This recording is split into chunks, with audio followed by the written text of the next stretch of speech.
어느 날 밤, 나는 친구들과 함께 오랜만에 놀러 산속에 위치한 외할머니 댁을 찾았다. 외할머니 댁은 작은 마을에 있었고 주변에는 깊고 울창한 숲이 있었다. 할머니는 여러 가지 맛있는 음식을 준비해 주셨고 우리는 서로의 안부를 물으며 즐거운 시간을 보냈다. 날이 저물자 우리는 할머니께 밤에 숲속에서 무언가를 찾아볼 수 있느냐고 물었다. 할머니는 조금 걱정스런 얼굴로 어두워지면 숲 한가운데 있는 낡은 폐가에는 가지 말라고 하신다. 그곳은 오래전부터 좋지 않은 일이 많이 일어난 곳이기 때문이라고 하셨다. 우리는 겁도 없이 그런 이야기에 무서워하지 않고 오히려 호기심에 끌려 폐가를 탐험해보기로 결정했다. 밤 11시가 되자 우리는 손전등을 챙기고 모험을 떠났다. 길은 어두웠고 풀벌레 소리와 함께 숲의 냄새가 코끝을 스쳤다. 한참을 걸어 폐가에 도착했을 때 그곳은 생각보다 훨씬 으스스했다. 커다란 검은 그림자로 자리 잡은 폐가는 낡아 보랏빛인가 싶을 정도의 색깔로 덮여 있었다. 안으로 들어가니 천장에서 거미줄이 들이우고 바닥에는 먼지가 소복이 쌓여 있었다. 우리는 이리저리 조심스레 돌아다녔다.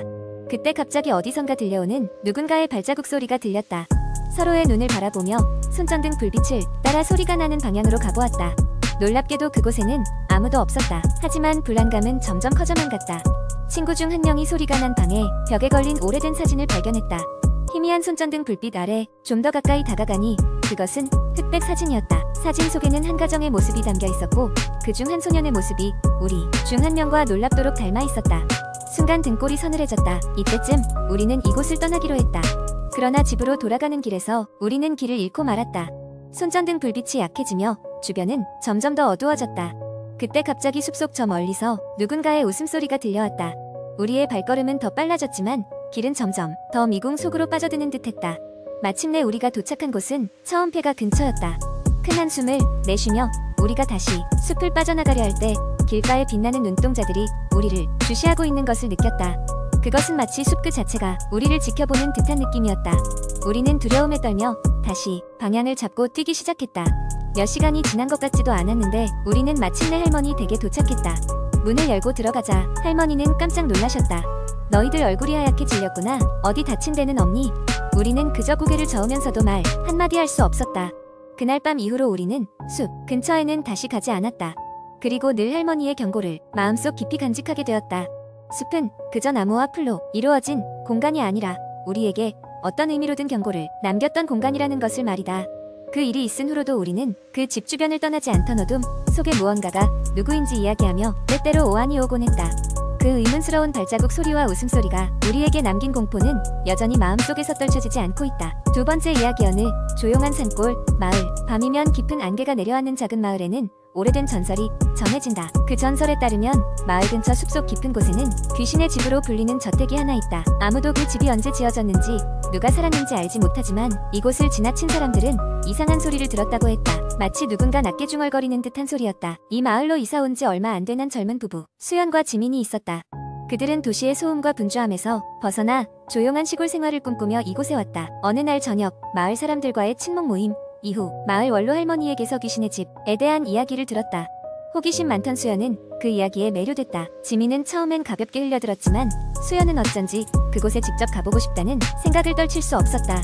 며칠 후 수연은 지민에게 그 집에 가보자고 제안했다. 지민은 처음엔 반대했지만 결국 수연의 호기심을 꺾을 수 없어 함께 모험을 떠났다. 그들은 준비를 해 늦은 오후 저택이 있는 숲으로 향했다. 해가 지면서 숲은 금세 어두워졌고 큰 달만이 길을 비췄다. 마침내 그들은 이끼가 잔뜩 낀 오래된 철제 대문 앞에 도착했다. 대문은 오래된 녹이 슬어 있었고 그 너머로는 덩굴과 잡초가 뒤엉켜 있었다. 둘은 눈을 맞추고는 용기를 내어 그 문을 밀고 들어갔다. 문은 삐걱거리며 열렸고 마치 오랫동안 방문객을 기다렸다는 듯한 느낌을 주었다. 저택의 내부는 황폐했다. 바닥엔 먼지가 가득했고 벽지들은 이미 찢어져 내렸다. 하지만 무엇보다도 그들의 관심을 끈 것은 저택의 중앙홀에 위치한 오래된 그림들이었다. 그림 속 인물들은 마치 그들을 응시하는 듯했다. 한참을 둘러보던 그때 갑자기 찬 바람이 저택을 휘돌았다. 수연은 등 뒤로 소름이 돋는 것을 느꼈지만 이를 무시하기로 했다. 그러나 그 순간 저택의 어디선가 쿵 하는 큰 소리가 들렸다.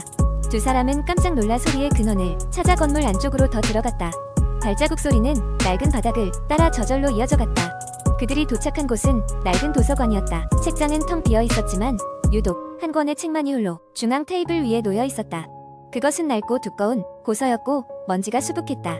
책을 펼친 그들은 소스라치게 놀랐다. 그곳엔 여러 사람들의 이름이 적혀 있었고 그들이 실종되거나 이 마을을 떠난 날짜들이 적혀 있었다. 가장 마지막에 적힌 이름에서 그들은 숨이 막히는 듯한 충격을 받았다. 그곳엔 수연과 지민이라고 적혀 있었다. 그리고 그날 저녁의 날짜가 정확히 옆에 적혀 있었다. 그 순간 도서관의 문이 쾅 닫히며 방 안은 칠흑 같은 어둠에 잠겼다. 그들은 공포에 질려 서로의 이름을 부르며 문을 열려고 발버둥쳤지만 문은 꿈쩍도 하지 않았다. 그들의 뒤에서 갑자기 낮고 무시무시한 중얼거림이 들려왔다. 바로 그곳에 그림 속 인물들이 실제로 살아 움직이는 것처럼 보였다. 여전히 어둠 속에서 그들은 간신히 창문을 통해 탈출할 수 있었다. 저택 밖 숲속으로 뛰어나온 그들은 다시는 돌아보지 않고 마을 방향으로 달렸다. 그 후로 둘은 결코 그 집에 대해 이야기하지 않았다. 그러나 가끔 밤이면 수연은 여전히 그 중얼거림이 귓가에 맴도는 듯한 기분이 들곤 했다. 그리고 그 이후로도 귀신의 집은 아무도 가까이 가지 않았고 마을 사람들 사이에서는 그곳의 전설이 세대를 넘어 계속해서 전해지고 있다. 누구도 진실을 알지 못하지만 오직 한 가지는 확실하다. 그 집엔 무언가가 존재한다는 것을. 세 번째 이야기, 한국 인터넷에서 자주 볼 수 있는 공포 이야기 중 하나는 보통 일상적인 상황에서 시작됩니다. 한 평범한 대학생인 민수는 기말고사를 준비하느라 바쁜 나날을 보내고 있었습니다.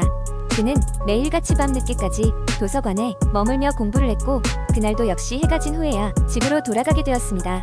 민수의 자취방은 학교에서 조금 떨어진 외곽 지역에 위치하고 있었고 그가 집으로 돌아가는 길은 어두운 숲길을 지나야 했습니다. 평소에는 익숙한 길이었지만 그날따라 유난히도 주변이 고요하고 싸늘하게 느껴졌습니다. 새소리조차 들리지 않는 정적 속에서 민수는 괜히 마음이 불안해졌습니다. 그러나 별다른 선택지가 없었기에 그는 발걸음을 재촉했습니다. 집으로 가는 길 중간쯤에 작은 버스 정류장이 있었고 그곳엔 낡고 오래된 벤치 하나가 놓여 있었습니다. 민수가 그 근처에 다다랐을 때 멀리서 낯선 기운이 느껴졌습니다. 주변에는 아무것도 보이지 않았고 정류장에서도 아무런 인기척이 느껴지지 않았지만 이상하게도 누군가 그를 지켜보고 있는 듯한 기분이 들었습니다. 그의 마음은 점점 더 불편해졌고 발걸음을 더욱 빨리 했습니다. 그런데 그 순간 정류장 벤치에 앉아있던 여자가 그의 시야에 들어왔습니다. 그녀는 긴 생머리를 가졌고 하얀 옷을 입고 앉아있었는데 고개를 푹 숙이고 있어서 얼굴을 볼 수 없었습니다. 민수는 순간 움찔했지만 아마도 같은 학생일 것이라 생각하며 재빨리 걸음을 옮겼습니다. 그러나 그가 그녀 옆을 지나칠 때 여자가 천천히 고개를 들어 그를 바라보았습니다. 그녀의 얼굴은 왠지 모르게 사색이었고 마치 생기가 없는 듯한 눈빛을 하고 있었습니다. 이상하게도 그녀의 입에서는 가늘고 섬뜩한 미소가 느껴졌습니다. 민수는 그 미소의 소름이 돋아 얼른 고개를 돌렸고 발걸음을 더욱 재촉했습니다. 집에 거의 다다랐을 때쯤 그는 안도감에 한숨을 돌렸습니다. 하지만 그 순간 뒤에서 들려오는 낡은 스피커 같은 소리로 인해 그의 심장은 머늘 듯이 뛰기 시작했습니다. 도와줘. 확실하지 않았지만 아까 그 여자의 목소리 같았습니다. 분명히 멀리 떨어져 있었는데도 그 소리는 그의 귓가에 맴도는 듯 선명했습니다. 민수는 무작정 집으로 뛰어 들어갔고 곧바로 문을 잠갔습니다. 그날 밤 민수는 이상한 악몽에 시달리며 잠을 설쳤습니다. 꿈속에서 그는 그 여자가 있는 버스 정류장으로 끌려가고 있었고 주변은 끝없이 짙은 어둠으로 둘러싸여 있었습니다. 다음날 아침 민수는 그 일이 그저 꿈이었기를 바라며 학교로 향했습니다. 그러나 그날 이후로도 그는 귀갓길에 항상 그 여자를 보았고 그녀는 계속해서 그의 뒤에서 속삭이는 소리로 도움을 청했습니다. 시간이 흐를수록 민수는 피곤과 불안감에 지쳐갔고 소문은 인터넷을 타고 퍼져나갔습니다. 그 지역에서 밤마다 나타나는 하얀 옷의 여자에 대한 소문은 점점 더 많은 관심을 끌었고 몇몇 용감한 학생들은 직접 그 정류장을 찾아가기도 했습니다. 그러나 그 누구도 그녀와 직접 마주치지 못했고 결국 민수만이 그날 이후로도 끝없는 불안과 공포에 시달리게 되었습니다. 어느 날 용기를 낸 민수는 그 여자가 왜 계속해서 자신에게 도움을 요청하는지 알아보기로 결심했습니다. 그가 다시 그녀를 만났을 때 이번에는 도망치지 않고 그녀에게 다가가 말을 걸었습니다. 그러나 그녀는 여전히 그 불가사의한 미소만 짓고 있을 뿐이었습니다. 결국 민수는 인터넷에 이 이야기를 올렸고 많은 이들이 그에게 조언을 했습니다. 여러 의견이 있었지만 그 중에는 그녀가 이승을 떠나지 못한 채 도움을 구하는 영혼일지도 모른다는 추측도 있었습니다. 민수는 그녀를 위해 기도를 했고 시간이 흐르면서 조금씩 그녀의 모습은 사라졌습니다. 그 사건은 민수에게 오래도록 상처로 남았지만 그는 결코 그날 밤의 경험을 잊을 수 없었습니다. 이 이야기는 인터넷을 통해 퍼져나가며 많은 사람들에게 섬뜩한 공포로 기억되었습니다. 그리고 여전히 그 지역의 밤길을 지날 때는 하얀 옷의 여자를 한 번쯤 떠올리게 만든다고 합니다.